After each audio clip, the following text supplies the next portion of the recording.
ये पिछड़ा दलित अल्पसंख्यक पीडीए का लॉन्चिंग पैड है। यह सामाजिक न्याय के सिद्धांतों का श्रीहरिकोटा बनने जा रहा है। यदि यहाँ पर सामाजिक न्याय के सिद्धांत की जीत होती है और जो तस्वीर निकलेगी वो पूरे भारत में फैलेगी। यह तस्वीर घोषी ही नहीं, पूरे देश की हवा को मोड़ने का काम करेगी। फार्मूला तय किया गया है इंडिया का जी। वो सफल होता है कि नहीं होता है? माननीय अखिलेश जी रोज लिख रहे हैं, पिछड़ा दलित पे उन्होंने काम करना शुरू कर दिया है। तो वो उनका सिद्धांत जो है, वो उनकी विचारधारा हो, वो उनका जो है लोगों को जोड़ने की बात है। अब आप देख लीजिए, चुनाव चल रहा है, माननीय राष्ट्रीय अध्यक्ष जी कह रहे हैं कि पिछड़ा दलित अल्पसंख्यक, तो क्या समाजवादी पार्टी के कार्यकर्ता बाबा साहब का फोटो लगाए हुए दलित बस्तियों में जा रहे हैं? वहाँ तो बसपा का कोई कैंडिडेट नहीं है। कि किसी भी उपचुनाव में लोकतंत्र को समझने के लिए पार्टी को अपने संसाधनों पे, जैसे बागपत के कार्यकर्ता को जरूर घोसी ले जाना चाहिए। जब बागपत में चुनाव हो, इटावा में चुनाव हो, तो घोसी आजमगढ़ के लोगों को जरूर वहाँ पे आना चाहिए। नमस्कार, मैं प्रियंका और मेरे साथ गौरव यादव जी हैं। आजमगढ़ की धरती से आए हैं और इनसे बातचीत करेंगे। जिस तरह से 24 को लेके सरगर्मी तेज हुई है, आम जनता जो है अपना प्रधानमंत्री चुनना चाहती है 2024 में। इनसे बातचीत करेंगे कि आजमगढ़ की धरती से क्या चल रहा है, क्या मुद्दा है, क्योंकि ये यादव समाज से हैं, तो यादव समाज का क्या स्टैंड रहेगा 24 में। देखिए, 24 में स्टैंड क्या रहेगा यह तो अभी दूर की बात है, लेकिन अभी जो 24 घंटा, 48 घंटा, 72 घंटा या 5 सितंबर को होगा, वो बहुत ज़रूरी बात है। आपके माध्यम से हम राजनीतिक व्यू रखते हैं और एक बहुत सोच समझ के कोई बात कहने के लिए आपका एक बहुत जिम्मेदार चैनल है आपका, उस पर बोलते हैं। तो अभी जो सरगर्मियाँ इसमें बढ़ी हैं वो मऊ जनपद में, जो आजमगढ़ का ही पहले भाग था, और 1900 जब संयुक्त प्रांत था 1937-38 में, तो 2 विधानसभाएं थी। एक को आजमगढ़ कहते थे, दूसरे को घोसी कहते हैं। तो जो घोसी में इसमें घटनाक्रम चल रहा है, उसी पे हम आपको आज बताएंगे और ये ज़रूर बता देंगे कि यह घोसी का उपचुनाव का परिणाम जो है 13वीं विधानसभा, मैं ये कह रहा हूँ कि जिस समय कांसीराम साहब जो है उत्तर प्रदेश में आकर सामाजिक न्याय, बहुजन हिताय, बहुजन सुखाय के सिद्धांत पे काम कर रहे थे, बहुसंख्यक समाज के दबे कुचले समाज की आवाज़ उठा रहे थे, तो उसका एक चुनाव का मैं वर्णन करते हुए आपको अपनी बात बताऊंगा। वो दौर था जिस समय माननीय स्वर्गीय मुलायम सिंह यादव और कांसीराम जी का गठबंधन हुआ था, जिसे सपा बसपा गठबंधन का नाम जानते हैं। उस चुनाव में उस घोसी के लोगों का इसलिए ये वर्णन जरूरी है कि घोसी की जनता बहुत ही प्रबुद्ध है। घोसी की जनता सामाजिक न्याय के आंदोलन को मजबूत करने वाले लोग हैं। अजमतगढ़ का ताल सलोना और बोझी का पकड़ी का ताल को जो राजनेता समझ लेगा, वह घोसी का चुनाव जीत जाएगा। तो क्या कहेंगे, ओबीसी समाज लगातार, और दूसरी तरफ एक नारा भी बहुत जोर शोर से वायरल हुआ था, मरे मुलायम कांसीराम, जोर से बोलो जय श्री राम। देखिए, अब वो शब्द नहीं करे थे, जो लोग मिल गए थे, अब उसमें तो सिर्फ कांसीराम और मुलायम सिंह मिले थे। अब इसमें और एक लोग मिल गए हैं। माननीय अखिलेश यादव ने जो काम किया है, अब आपने बात बहुत गहराई तक छेड़ दिया है, तो मैं बताना चाहता हूँ। ये पिछड़ा दलित अल्पसंख्यक पीडीए का लॉन्चिंग पैड है। यह सामाजिक न्याय के सिद्धांतों का श्रीहरिकोटा बनने जा रहा है। यदि यहाँ पर सामाजिक न्याय के सिद्धांत की जीत होती है और जो तस्वीर निकलेगी वो पूरे भारत में फैलेगी। यह तस्वीर घोसी ही नहीं, पूरे देश की हवा को मोड़ने का काम करेगी। सामाजिक न्याय का ये प्रक्षेपण स्थल पीडीए जो है हवा पूरब पश्चिम उत्तर दक्षिण की तरफ मोड़ने का काम कर सकती है। मैं कहना चाहता हूँ घोसी के उपचुनाव का परिणाम जो है घोसियायन होगा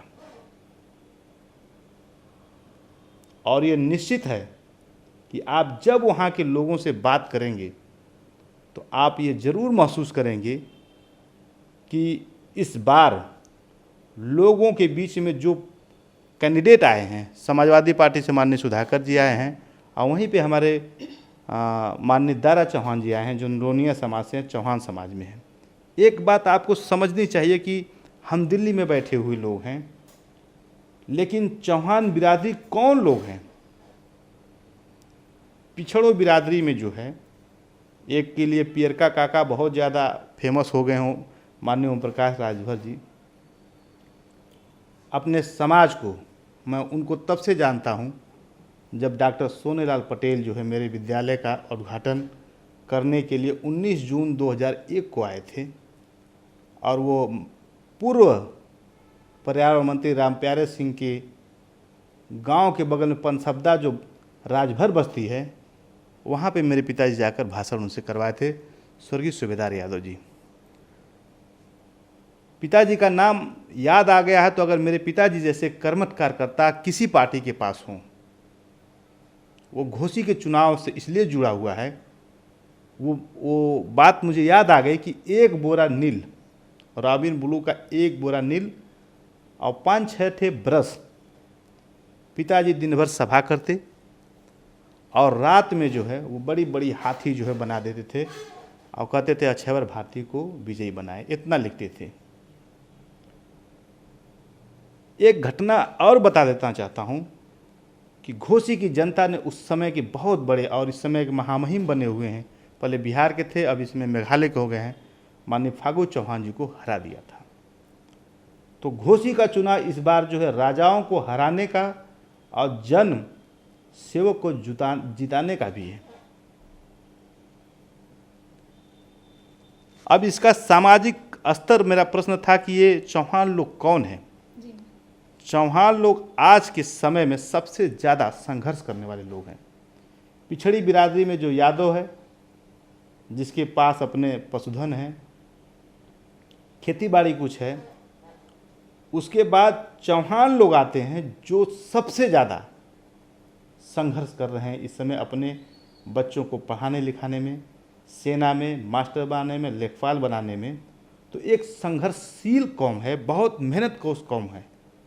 लेकिन उनके साथ ये हो रहा है कि जो आपके आने से पहले, ऐसा नहीं है कि मैं बिना होमवर्क का आकर कोई बोलता हूँ, इनके समाज के लोगों से मैंने बात किया है। अब मैं प्रवक्ता नहीं हूँ, लेकिन मैं जो कमियां हैं मैं ज़रूर बताऊंगा। आज समाजवादी पार्टी में भी कमियां हैं और जो सत्ता में लोग बैठे हुए हैं उनके पार्टी में भी कुछ कमियां हैं।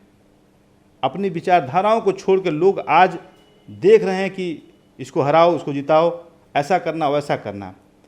लेकिन मूल प्रश्न ये है आपको कि ये घोसी क्यों ऐतिहासिक होता जा रहा है। घोसी में एक गोठा नाम होता है जो पहले गोष्ठी, और वो घोसी का मार्ग से गौतम बुद्ध गए थे सारनाथ। ऐतिहासिक महत्व की बातें हैं। वहाँ से संविधान सभा में रहने वाले लोग, जो संविधान बनाया गया, जिसको संविधान बचाने की बात है, वे लोग घोसी को नेतृत्व दिए हैं। संविधान बचाने की आप बात कर रहे हैं, दूसरी तरफ चुनावी सरगर्मी बढ़ती जा रही है, तो क्या लग रहा है? बीएसपी ने कह दिया कि हम अकेले चुनाव लड़ेंगे, एनडीए और इंडिया की बात कही जा रही है। आपको क्या लग रहा है 24 में कौन आने वाला है? देखिए, हमने कहा ना कि ये घोसियायन जो है बहुत सा कौन आने जा रहा है कौन नहीं आने जा रहा है का उत्तर दे देगा। घोसी के चुनाव में आप देखेंगे कि जो फार्मूला तय किया गया है इंडिया का जी, वो सफल होता है कि नहीं होता है।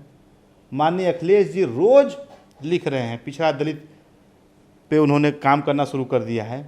तो वो उनका सिद्धांत जो है, वो उनकी विचारधारा हो, वो उनका जो है लोगों को जोड़ने की बात है। अब आप देख लीजिए, चुनाव चल रहा है, माननीय राष्ट्रीय अध्यक्ष जी कह रहे हैं कि पिछड़ा दलित अल्पसंख्यक, तो क्या समाजवादी पार्टी के कार्यकर्ता बाबा साहब का फोटो लगाए हुए दलित बस्तियों में जा रहे हैं? वहाँ तो बसपा का कोई कैंडिडेट नहीं है। क्या निर्देश है कि जो पार्टी के बड़े लोग जा रहे हैं उनके बैनर पर बाबा साहब का नाम है? अल्पसंख्यक समाज के लोग हैं जो बड़े लोग हैं, क्या उनके साथ उनके बस्तियों में जाकर सलाम वालेकुम लोग कह रहे हैं? बाबा साहब का नाम तो भाजपा भी लेती है। नहीं, नाम लेने के बाद विचारधाराओं की बात है। यहाँ पे विचारधारा कैसे है वो समझा पाते हैं। एक बात मैं आपको और बताना चाहता हूँ कि निश्चित रूप से पार्टी अपने संसाधनों को लगा रही है पार्टी में, लेकिन पहले का जो कल्चर था, आप कहेंगे कि आप हमें आज रॉकेट लॉन्च कर रहे हैं हम, और रॉकेट लॉन्च करने के समय में हम फिर चंद्रयान पे जा रहे हैं और आप हमें बैलगाड़ी चलने करते हैं। वो मार्कंडेय राय साहब वहाँ पे जब रहा करते थे, उनके बारे में कहा जाता था, वो सभा करने जाते थे तो घूमते घूमते प्रचार करते थे, जहाँ शाम होती वहीं पर रुक जाते थे। खाना खाने के बाद वो माइक लगा के फिर वहीं से अपनी बात कहना शुरू कर देते थे। तो आज का जो कार्यकर्ता है, चाहे मेरे दल का हो, चाहे समाजवादी का हो, चाहे कहीं का हो, या सामाजिक कार्यकर्ता हो, समय अभाव सबके पास है, धन का अभाव सबके पास है। आज मैं वास्तविकता बता रहा हूँ दिल्ली में रहते हुए कि आप आज किसी भी गांव में चले जाइए तो वहाँ का वयस्क नागरिक आपको नहीं मिलने वाला है, क्योंकि वो अपने रोजी रोटी की तलाश में अपने काम पे रहता है। तो क्या आप जाकर सामाजिक न्याय को दीवालों से बात करेंगे? चाहे विकास की बात को आप दीवालों से बात करेंगे? और कार्यकर्ता जो जाता है, प्रदेश स्तर का कार्यकर्ता जाता है, वो आपके जो वहाँ का मूल कार्यकर्ता है, बूथ अध्यक्ष है, तो उसको तवज्जो नहीं दी जाती है। मेरा अपना खुद का मानना है कि किसी भी उपचुनाव में लोकतंत्र को समझने के लिए पार्टी को अपने संसाधनों पे, जैसे बागपत के कार्यकर्ता को जरूर घोसी ले जाना चाहिए। जब बागपत में चुनाव हो, इटावा में चुनाव हो, तो घोसी आजमगढ़ के लोगों को जरूर वहाँ पे आना चाहिए। शहर के कार्यकर्ताओं को ग्रामीण प्रवेश में भेजना चाहिए, ग्रामीण प्रवेश के कार्यकर्ता को शहर में भेजना चाहिए। तो किसी दल के लोग हों, अगर इस तरह से करते तो वो लोकतंत्र की मर्म को समझते हैं, और कैसे लोकतंत्र जिंदा रहे, कैसे विचारधारा जिंदा रहे, वो हो सकता है। इंडिया की बात कह गई, लेकिन आप तो सोशल मीडिया का ज़माना है, आप देखिए कितने उनके बड़े बड़े नेता लोग पहुँचे हैं। सिर्फ कहने और करने में बहुत अंतर होता है, और इंडिया का फार्मूला अगर तय हो गया है तो उसको, ये घोसी को जो है उस पर अप्लाई कर दिया जाए, उसका परिणाम आप फिर उसके बाद जितना लोकसभा उस पर लागू कर दीजिए। तो आप देख सकते हैं हमारे साथ गौरव यादव जी हैं, जो ज़मीन से जुड़े हुए हैं, आजमगढ़ की धरती से आते हैं, दिल्ली में वकील हैं, पेशे से वकील हैं, और लगातार बहुजन समाज की बात करते हैं। चाहे वो दलित बहुजन हो, ओबीसी बहुजन हो, कोई भी किसी भी प्रकार का बहुजन हो जो गरीब तबके से आता है, उसकी बात रखते हैं और राजनीतिक मुद्दे की समझ रखते हैं। लगातार अपनी बात उठा रहे हैं कि कैसे बहुजन समाज की तमाम वो पार्टियां हैं जिनमें कमियां हैं, उसको सुधारने की ज़रूरत है। इस खबर पे आपकी क्या राय है, हमें कमेंट बॉक्स में ज़रूर बताएं। धन्यवाद।